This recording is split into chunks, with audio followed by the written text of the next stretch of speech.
당신은 꼭 최고가 되길 열망해야 한다는 말을 들었을 때 여러분은 어떤 기분이 드시나요? 최고가 된 모습을 상상하며 설레거나 도전적인 마음이 생기시나요? 아니면 아, 왜 부담스럽게 최고가 되라는 거야.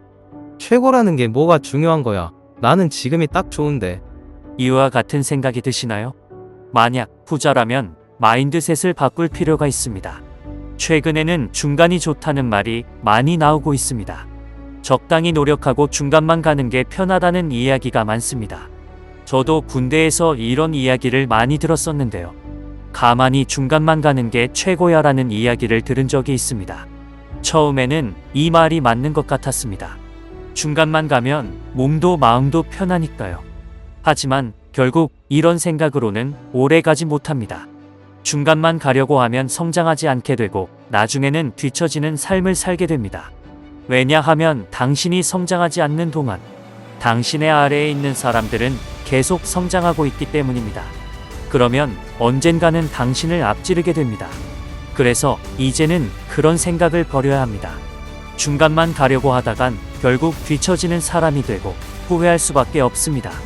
지금 편한 선택을 계속해 나가면 나중에는 후회할 수밖에 없습니다. 이는 더 이상 돌이킬 수 없는 선택의 기로에서 비롯되기 때문이죠. 지금부터는 꼭 최고가 되길 열망해야 합니다.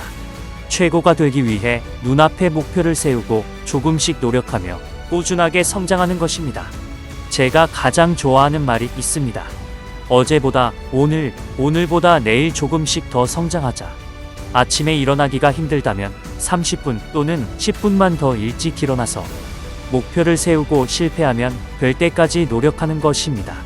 그렇게 해서 성공하면 다음 목표를 세우세요.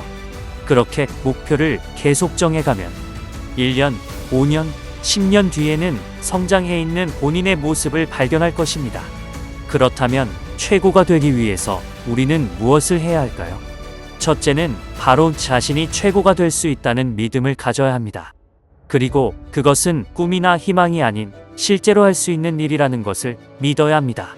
물론 그것은 매우 어려운 일이기도 하겠지만 불가능한 일은 아닙니다.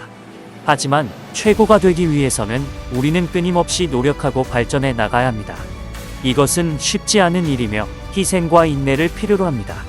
하지만 우리가 그런 노력을 하고 나서 얻을 수 있는 것은 더 큰 보상입니다. 그것은 자신의 능력을 발견하고 자신에게 주어진 임무를 수행하며 사회에 봉헌하는 등의 경험입니다. 두 번째로는 다른 사람들과 협력해야 합니다. 혼자서는 최고가 될 수 없습니다. 우리는 다른 사람들의 도움과 지지를 받으면서 성장할 수 있습니다. 그리고 우리는 다른 사람들과 함께 성공을 경험하고 나눌 수 있습니다. 마지막으로 우리는 최고가 되기 위해서는 자신에게 주어진 일에 전념하고 그 일에 최선을 다해야 합니다. 이것은 어떤 일이든 마찬가지입니다. 작은 일이라도 중요한 일이라고 생각하고 열정과 열의를 가지고 일에 임해야 합니다. 그렇게 하면 우리는 최고가 되기 위한 길을 열어갈 수 있습니다. 이 길은 비록 어려울 수 있지만 그 길을 걷는 것이 우리에게 더 큰 가치와 의미를 줄 것입니다. 그러니 우리는 지금부터 최고가 되기 위한 노력을 시작해보는 것은 어떨까요?